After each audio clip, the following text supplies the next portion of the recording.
오늘 본 말씀을 통해서 직분의 동력이라는 제목으로 하나님의 말씀 증거하겠습니다. 우리가 산업혁명이라고 말하는데요,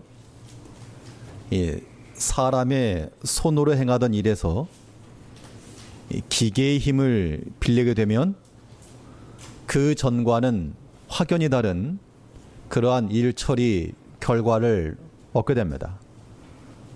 증기기관을 통해 가지고 첫 번째 혁명이 일어났죠.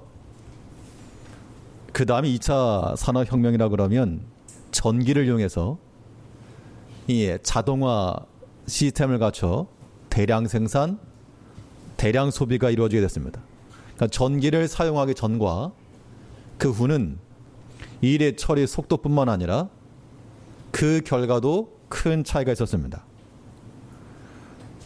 3차 산업혁명 그러면 컴퓨터와 인터넷을 통해서 어떤 지식의 정보화와 체계화, 그래서 인터넷과 컴퓨터 이전의 시대와 그 이후의 시대가 확연히 달라가지고 지금도 직장에서 일을 하실 때 뭐 컴퓨터 없이 인터넷 없이 뭐 일하시는 건 상상할 수가 없죠.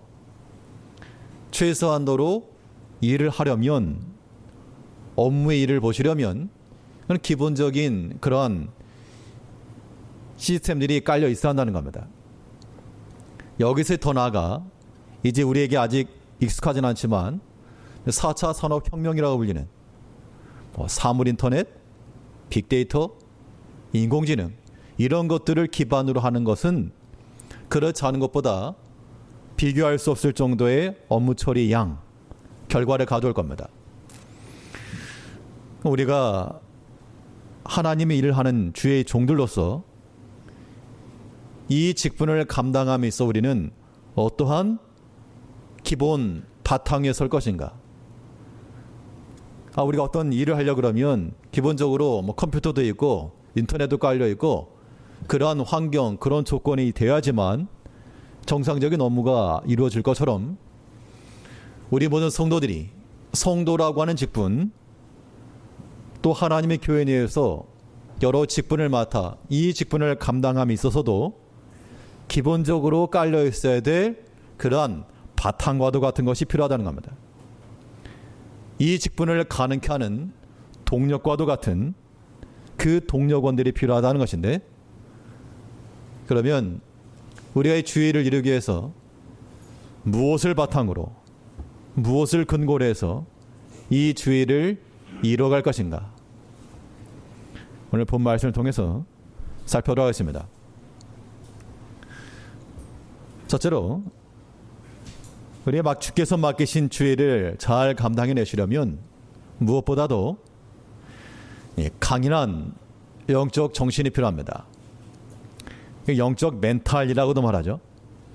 멘탈이라고 하는 말이 뭐 정상 사전에 등록되지 않았어도 오늘날 다 사용하는 말입니다. 멘탈이라고 하는 말은 어떤 심리적인 상태, 어떤 일을 판단하고 처리하는 그러한 정신 체계, 이렇게 말할 수 있을 것인데, 우리가 주의를 하려면 그 직분이 무엇이든 간 중요한 것은 우리의 영적인 멘탈이죠. 멘탈이. 이 멘탈 무너지면 마치 바람에 날리는 나뭇잎과도 같이 흐느져 그 땅에 철퍼덕. 어떤 시험을 당하더라도, 어떤 환경이 임하더라도 우리의 영적인 멘탈을 확고히 붙들어야 됩니다. 이 영적인 멘탈을 붙든다는 것, 구체적인 방식으로 바울은 말하기를 우리가 이 직분을 수행함에 있어 우리는 낙심하지 않는다라고 말하고 있습니다. 우리가 주의를 이루고요, 이 직분을 잘 수행함에 있어서 밑바탕과도 같은 것이 무엇인가 하면 낙심하지 마실 것. 자, 이 말씀을 묵상하면서 큰 위로가 됐습니다. 바울과 같이 믿음의 대사도요, 탁월한 영성가요, 설교가요, 그런 사람이 그도 그 모든 사명을 감당함에 있어서 낙심할 만한 일이 있었구나, 그런 상황에 처했구나. 동병상련이 느껴지는 겁니다. 근데 여기서 차이점이 무엇인가 하면 우리는 그냥 멘탈이 약해가지고 픽픽 넘어지는데 바울은 우리는 넘어지지 않는다. 낙심하지 않는다. 우리 본문 1절 말씀에서 이러함으로 우리가 이 직분을 받아 긍휼하심을 입은 대로 낙심하지 아니하고, 우리가 주의 일을 이루고 그 직분을 감당하시려면 가장 중요한 이러한 멘탈적인 부분, 영적 멘탈이죠. 이게 무너지지 않으려면 바울이 말한 것처럼 낙심하지 아니하고, 요거 잘 붙으셔야 됩니다. 언제 낙심하기 쉬운가? 이 학생들 가운데 공부를 많이 해가지고 시험 준비를 많이 한 학생이 있습니다. 그런데 생각보다 잘 못 봤어요. 내가 정말 몇 날 며칠 공부해가지고 밤새도록 공부했는데 참 잘 못 봤다는 겁니다. 몇 문제 틀렸습니다. 굉장히 속상한 거죠. 내 기대만큼 안 나왔으니까.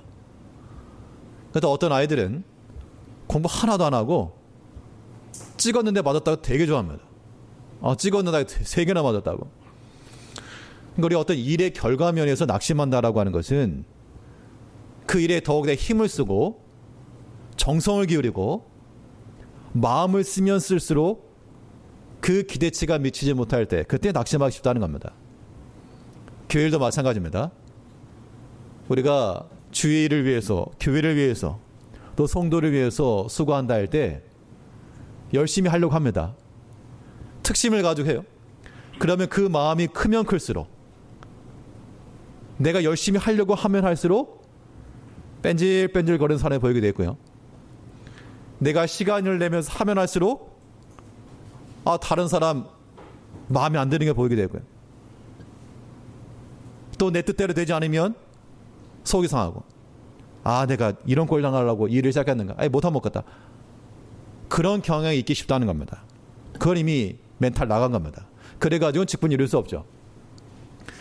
얼마나 많은 시험이 우리 가운데 있는지 모릅니다. 그래도 저는 목사니까 목회자로서 당하는 여러 가지 시험이 있을 것이고, 또 장로님들이나 또 집사님들이나 권사님들이나 또 모든 찬양대원들이나 모든 직분자들 마찬가지입니다.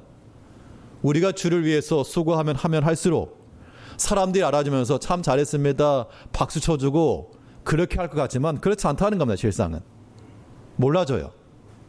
그렇기 때문에 더 서운한 거죠. 더 속이 상하고, 그러니까 낙심이 되는 겁니다. 그런데 그런 마음을 가지고는 주의 일을 우리가 온전히 이루어갈 수가 없다. 강인한 영적 멘탈이 필요합니다. 그러려면 뭐 하지 마시고, 낙심하지 마시고, 열심을 내고 충성을 냈다 한들 바울만큼의 열심과 충성을 내셨을까? 그 정도 믿지 못한다 그러면 그만한 충성을 가진 사람도 우리 낙심하지 않는다. 그 담대함을 가지고 나가는데 우리가 뭐라고 뭘 얼마나 했다고 낙심하고 무너지고 쓰러지고 그러지 마시고, 이 직분을 받아 긍휼하심을 입은 대로 낙심하지 아니하고, 우리 마음을 잘 지키는 게 중요합니다. 근데 이런 낙심하지 않는다라고 하는 것은 바울만 그런 게 아니고요. 예수님께서도 그의 사역 가운데 예수님께서 말씀을 전하시면 어떻게 됩니까? 베드로가 설교했을 때 3,000명이 회개했다 그러면 예수님이 설교하면 저자 직강인데 한 3만 명 회개하고 돌이켜야죠. 근데 그러지 않았다는 겁니다. 도리어 더 많이 권능을 베푸신 그 골에서 많은 사람이 회개하고 나올 것을 기대하셨는데 도리어 완고하고 완악하고 회개치 않고, 예수님이 그러면 실패하신 거죠. 더 많은 권능을 베풀었으면 더 많은 회개자가 나와야 되는데 그러지 못했을 때 예수님께서 못해 먹었다 그렇게 하신 것이 아니고, 예수님께서도 낙심하지 않으시고 마태복음 11장 20절에서 26절 말씀을 보시면 예수께서 권능을 가장 많이 베푸신 고을들이 회개치 아니하므로 그때 책망하시되 옳소이다, 이렇게 된 것이 아버지의 뜻이니이다. 분명 예수님께서 하신 그 일이 이루어지지 않은 겁니다. 성취 않는 거죠. 내가 더 많은 힘을 기울이고 마음을 기울이고 일을 했으면 그 결과가 나와야 되는데 안 됐다는 겁니다. 그때 예수님께서 토라지신 것이 아니고 옳소이다. 이렇게 된 것이 아버지의 뜻입니다. 낙심하지 않겠다는 얘기죠. 하나님의 뜻을 이루겠다는 겁니다. 그러니까 우리가 주의를 한다라고 할 때 가장 큰 착각은 무엇인가 하면 우리가 열심을 내면 낼수록 종의 자리에 있지 않고 점점 주인의 자리로 야금야금 올라간다는 겁니다. 처음의 입장은 우리가 주 앞에서 주의 종입니다. 명하신 대로 하겠습니다. 그렇게 해서 시작을 하는데 내가 열심을 내고 충성하고 많은 시간 들이고 물질 들여서 그렇게 일을 하다 보면 어느샌가 자기가 대장이고 자기가 주인입니다. 그러니까 내 뜻대로 한다면 속 상한 거죠. 내가 이렇게 많은 권능을 베풀었는데 안 돌아와? 내 마음을 몰라줘? 거기서 이제 분쟁이 나오고요. 오해가 되고 다툼이 나온다는 겁니다. 주의를 그렇게 하는 게 아니죠. 예수님께서도 권능을 가장 많이 베푸신 곳에서 많은 열매를 기대하셨으나 그러나 거두지 못하셨을 때 그때 옳소이다. 이렇게 된 것이 아버지의 뜻이니다. 라고 말씀하신 것을 우리가 유념해야 되겠습니다. 그런 마음을 가지고 이제 우리가 어떤 일에든 뭐 하지 마시고 낙심하지 마시고 일이 잘 안 돼도요. 목회자 입장에서는 교회가 잘 되길 바라는 것이고 설교 듣고 교인들이 막 변화되길 바라고 으쌰으쌰하고 이렇게 활기차고 그런 걸 기대하지만 설교해도 막 졸고 주무시고 계시고 생각 안 들음에다가 있고 눈에 보면 다 보입니다. 이게 마스크 써도. 그럴 때 속이 얼마나 답답하겠습니까? 그래도 낙심하지 말랬으니까 저도 낙심하지 않을 거니까 우리 모든 직분자들, 장로님들, 권사님들, 집사님들 우리 모든 기대치가 있죠. 교회가 잘 되길 바란 마음들이 다 있겠지만 어떠한 일에든 내 생각과 뜻대로 되지 아니하였다고 해서 우리가 주인 노릇하려 하지 마시고 안 돼도 낙심하지 않고 옳소이다. 이렇게 된 것이 아버지 뜻입니다. 핑계대라는 말이 아니라요. 하나님 인정하라 그 뜻입니다. 우리의 충성함을 통하여서 하나님 뜻이 이루어지기를 우리가 간절히 바라는 마음으로 결코 낙심하지 말고 강인한 영적 멘탈을 붙들고 나가야 됩니다. 근데 여기서요. 낙심하지 않는다는 것은 누가 낙심하지 않는 건가 하면 내가 낙심하지 않는 겁니다. 이게 중요하죠. 근데 어떤 경우는 나를 통해서 옆에 사람이 낙심케 되는 경우도 있습니다. 그것도 우리가 경계해야 됩니다.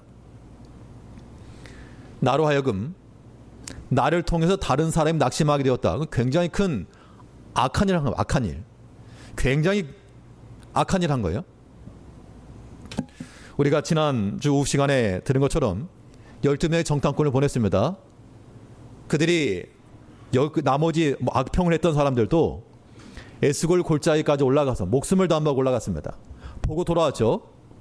그들이 돌아와서 하는 그 보고가 결과적으로 어떻게 되었습니까? 백성들로 하여금 낙심함으로 들어가지 못하게 했다. 주위의 일을 이루려면 마음의 담대함과 소망을 가지고 나가야 되겠는데 낙심했다는 얘기죠. 민수기 32장 9절 말씀에서 그들이 에스골 골짜기에 올라가서 그 땅을 보고 이스라엘 자손으로 낙심케 하여 여호와께서 그들에게 주신 땅으로 갈 수 없게 하였느니라. 자기들이 낙심한 것만 아니라 또 낙심케 했다는 겁니다. 다른 사람에게. 이거 마치 병이 전염되는 것과도 같이 병이 옮겨지는 않는 것도 중요하지만 옮기지 않아야 되겠죠. 우리 모든 말이나 행실에 있어서 지난주 말씀 기억하시면 같은 상황이라도 뭐가 다르면 생각이 다르면 말이 다르고 행실이 다르고 결과가 다르다 그랬죠. 우리가 같은 걸 보고도 낙심케 하는 사람이 있고요. 또 그 가운데서도 소망을 두는 사람이 있다는 겁니다. 우리가 당연히 주의를 하려고 그러면 어떤 입장에서 해야 되겠습니까? 낙심케 하는 거 아니고 소망 줘야죠. 못한다, 안 된다, 뭐 저래가지고 되겠느냐, 뭐 믿은 지 몇 년이나 됐는데 뭐 직분자가 돼가지고 뭐 그렇게 그런 평가들, 그런 말 들으면 낙심하는 거죠. 우리 개개인이 낙심하지 않는 것 중요하고요. 또 우리로 하여금 낙심케 하지 않도록, 공동체니까요. 함께 가는 거니까. 그래서 우리는 기다려주는 것이고요. 약한 자가 있으면 조금 나을 때까지 함께 좀 참아주는 것이고, 다시 부설시내가에 남았던 그 인원들 함께 전투에 나가지 않았다고 버리고 간 것이 아니고 그들과 함께 전리품 나눴습니다. 우리가 주의를 할 때에도 마찬가지죠. 모든 사람들이, 성도들이 다 n분의 1로 똑같은 분량만큼 일할 수 없습니다. 어떤 사람 하고 싶어도 시간이 안 되는 경우도 있고요. 형편이 안 되는 경우도 있고, 건강이 안 되는 경우도 있고, 이것저것 다 되긴 되지만 또 자원하는 마음이 없어서 안 하는 경우도 있고, 결국에 우리 주의를 한다는 것은 하는 사람들이 분량 맡아서 하는 겁니다. 그럴 때 어떤 일이건 내가 한다, 넌 안 한다, 그렇게 말씀하지 마시고 주께서 우리에게 맡기신 것인 줄 알고 소망 중에 또 함께 권면하여 우리가 주의를 잘 이루어 가야 됩니다. 이 영적 멘탈을 잡으려면 낙심하지 않는 게 중요한데요.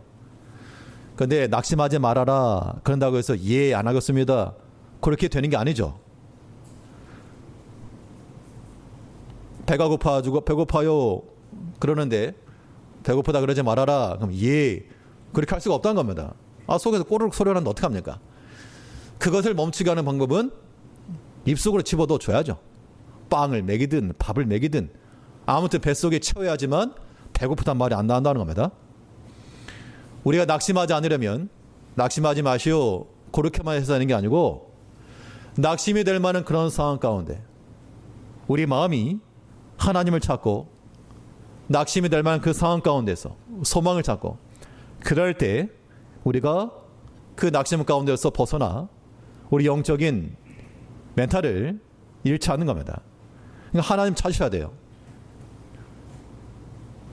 우리 형편이 어려우면 어려울수록, 도움이 필요하면 필요할수록, 어린 아이들이 부모의 도움을 필요할 때가 언제입니까? 뭐 아이들이 무슨 장난감 가지고 놀 때 그때 안 필요합니다. 아이들이 무슨 컴퓨터 하거나 그럴 때 안 필요해요, 부모들. 그런데 어디 찾기를 건널 때랄지, 아니면 밖에 나갔을 때는, 그때는 필요한 겁니다. 우리가 마치 그런 어린 아이들과 같아가지고 참으로 우리를 도와주고 우리를 보호해 주실 그 하나님이 필요할 때가 있죠. 그럼 그럴 때 어떻게 됩니까? 하나님 찾으셔야죠. 하나님을 찾는 그 시점이라고 하는 것이 우리에게 평안한 때가 아니라는 겁니다. 하나님 없어도 살아갈 만한 그런 때 하나님을 찾는 게 아니라, 어려우니까, 상황이 적박하니까, 도움이 필요하니까 찾는 거죠. 그럴 때 하나님으로 나의 도움을 삼고 하나님께 소망을 두며 그 하나님을 찾는 백성들은 영적인 마음을 굳게 붙들 수 있다는 겁니다. 시편 146편 5절 말씀에서 야곱의 하나님으로 자기 도움을 삼으며 여호와 자기 하나님에게 그 소망을 두는 자는 복이도다. 하나님으로 도움을 삼고 여호와께 소망을 두는 자. 그러니까 도움이 필요하지 않은 상태가 더 좋은 거죠, 사실은. 남에게 아쉬운 소리 안 하는 게 더 좋은 상태 아닙니까? 근데 도움을 구한다는 것은 그만큼 나의 결핍이 있다, 그런 얘기입니다. 소망을 둔다. 지금 소망이 없다는 얘기잖아요. 답답하고 사방이 막혀있고 길은 보이지 않고 그런 상황 가운데서 하나님으로 소망을 두는 자, 그가 복이 있다. 그러므로 우리가 어떠한 곤고한 위치에 처했을지라도 하나님을 찾고 하나님으로 도움을 삼고 그에게 소망을 두는 것은 우리 영혼을 굳게 붙잡는 겁니다. 그래야지만 우리가 주의를 하는 거예요. 우리 영적 심리 상태가 나가버리면, 영적 멘탈 나가면 아무것도 못하는 겁니다. 이 기대감이라고 하는 것, 이 소망이라고 하는 것은 분명 우리 가운데 우리에게 열린 길, 어떤 아름다운 눈에 보이는 가시적 결과물이 있을 때 그때 우리가 소망이 있다라고 말하지 않고요, 도리어 황무지와 같은, 참 사막과도 같은 그런 자리에서 우리의 믿음과 우리의 소망이 필요한 겁니다. 딱 한 가지입니다. 소망을 간다는 건 다른 건 아니고 하나님 구하는 거. 하나님 찾는 겁니다. 아이들 배고파도 엄마 아빠 찾고요. 무서워도 엄마 아빠 찾고요. 무조건 엄마 아빠만 찾으면 끝나는 겁니다. 우리 모든 주의 성도들이 또 우리가 주의를 함에 있어서도 우리가 하나님을 찾아야 됩니다. 우리 상황이 급박할지라도 하나님께서 새 일을 이루시고 우리 눈앞에 막힌 길을 여시고 사막에 강을 내시고 그렇게 해서 우리에게 소망을 더하실 때까지 하나님을 찾으시고 구하셔야 돼요. 그런 기대감 없으면 우리 개인의 신앙생활도 불가하고요. 교회 일도 불가한 겁니다. 이사야 43장 19절 말씀에서 보라 내가 새 일을 행하리니 이제 나타날 것이라 너희가 그것을 알지 못하겠느냐 정령이 내가 광야의 길과 사막의 강을 내리니. 그러니까 하나님을 믿고 의지하고 나간다는 것은 지금 내가 지갑에 있는 내 돈 보고 하는 게 아니라 광야에 길이 없다는 겁니다. 길이 없으니까 광야죠. 이 길을 잃어버렸으니까. 근데 그 광야에 길을 내시는 하나님이시요 사막 생명체가 살 수 없는 그 사막에 강을 내시는 하나님이시라. 그래서 거기에 초목이 자라며 들짐승들이 왕래하며 사람이 거하며 하나님께서 그렇게 세를 행하시겠다는 겁니다. 언제요? 광야와 사막에 있는 그 시점에서. 그러므로 우리가 주의 일을 이룬다 하실 때 우리의 모든 소망이라고 하는 것은 이런 하나님께로 고정이 되어야 됩니다. 우리의 시선이 고정되어야 돼요. 지금 눈앞에 보는 것은 갑갑하죠. 답답하다는 겁니다. 사방으로 우겨싸움을 당하고 답답한 일을 당할지라도 우리가 낙심치 않고 오직 우리를 통하여서 새 일을 이루실 그 하나님을 기대하며 나가셔야 됩니다. 우리가 직분을 이룬다는 것은 그 직분 자체가 능력 있는 것이 아니고 그 직분을 이루시는 하나님께 능력이 있는 겁니다. 여기 계신 우리 모든 성도님들이 어떠한 직분을 가지고 있어도요, 그 직분을 가지고 있는 것 자체는 바울이 표현한 대로 말하면 질그릇과도 같다. 질그릇이라고 하는 것은 깨지기 쉽다는 겁니다. 떨어지면 쨍그랑 깨지는 것인데 능력이 우리 가운데 있지 않다. 고린도후서 4장 7절 말씀이에요. 우리가 이 보배를 질그릇에 가졌으니 이는 능력의 심이 큰 것이 하나님께 있고 우리에게 있지 아니함을 알게 하려 합니다. 그러니까 착각하지 말 것은 어떤 능력이 많은 설교에 능한 탁월한 목회자나 아니면 대형교회 어떤 목사나 그런 데에 어떤 능력이 있는 게 아니고 그냥 하나의 그릇일 뿐입니다. 그들이라도 질그릇과도 같기 때문에 떨어지면 깨지는 겁니다. 안 떨어지니까 역할하는 거죠. 우리에게 능력을 더하시는 하나님께서 우리 가운데 함께 하심으로 우리가 큰 그릇일지 작은 그릇일지는 주인이 결정하는 것이고요. 우리가 할 것은 유일하게 딱 한 가지. 그 그릇을 깨끗게 하는 데 있다. 그러면 주인께서 용도에 맞게 우리를 쓰신다는 겁니다. 우리가 하나 앞에 이 직분을 받아 주의를 이룬다는 건요, 내가 뭘 해야 되겠다, 우리가 그런 계획과 그러한 목적을 가지고 나가는 중요하겠으나 그러나 내가 주인 아닙니다. 능력이 나에게 있는 것도 아닙니다. 오직 우리가 어떠한 일을 당하더라도 뭐하지 마시고 낙심하지 마시고, 사실 이거 하나만 기억해도 우리가 직분 잘 감당하는 겁니다. 낙심만 안 해도 또 하면 되니까. 지금 속상하네? 뭐 낙심하지 않으면 내일 또 하면 되니까. 다음에 또 하면 되니까.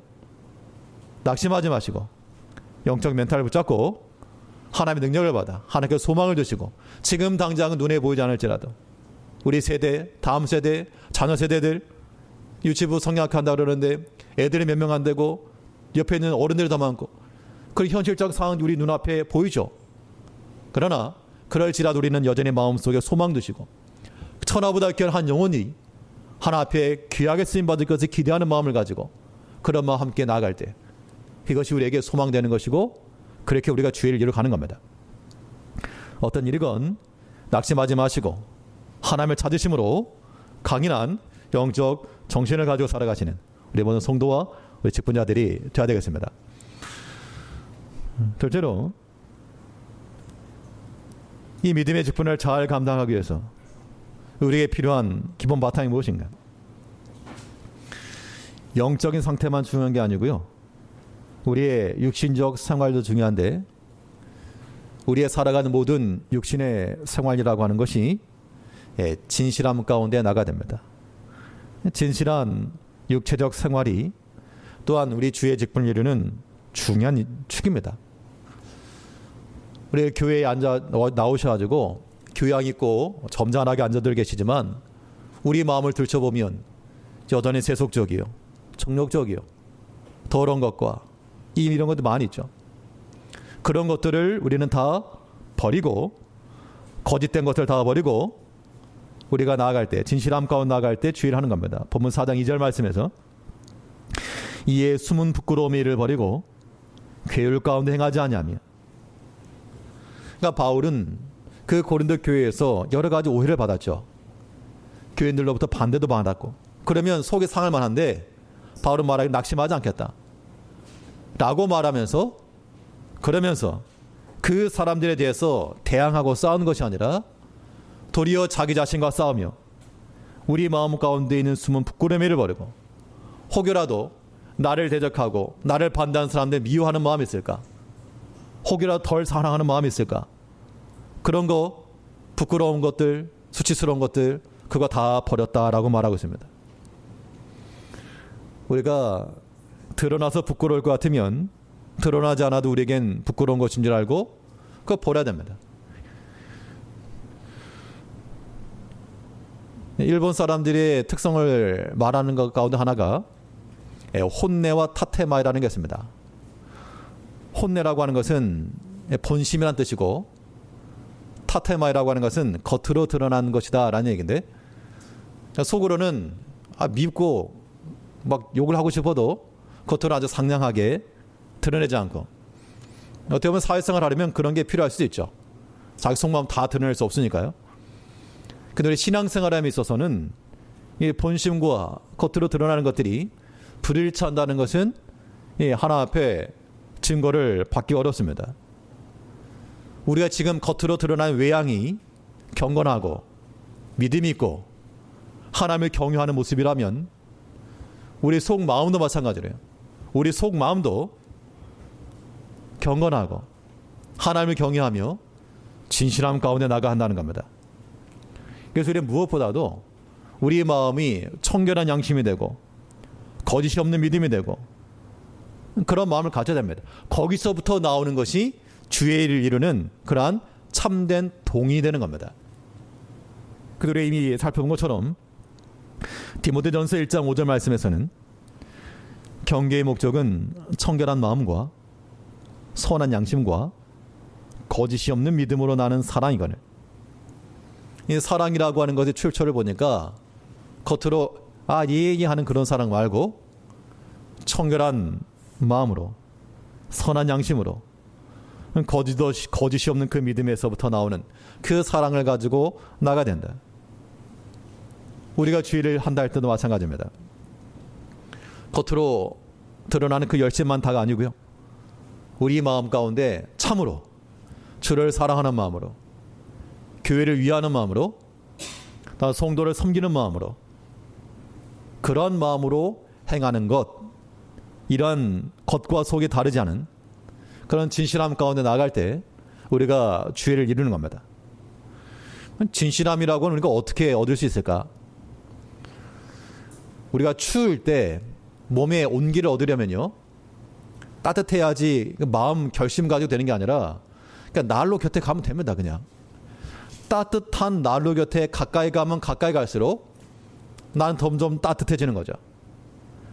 우리가 진실함 이런 것도 마찬가지입니다. 사람이 마음속에는 부패함이 있기 때문에 가만히 냅두면 정직해지고 진실해지지 않습니다.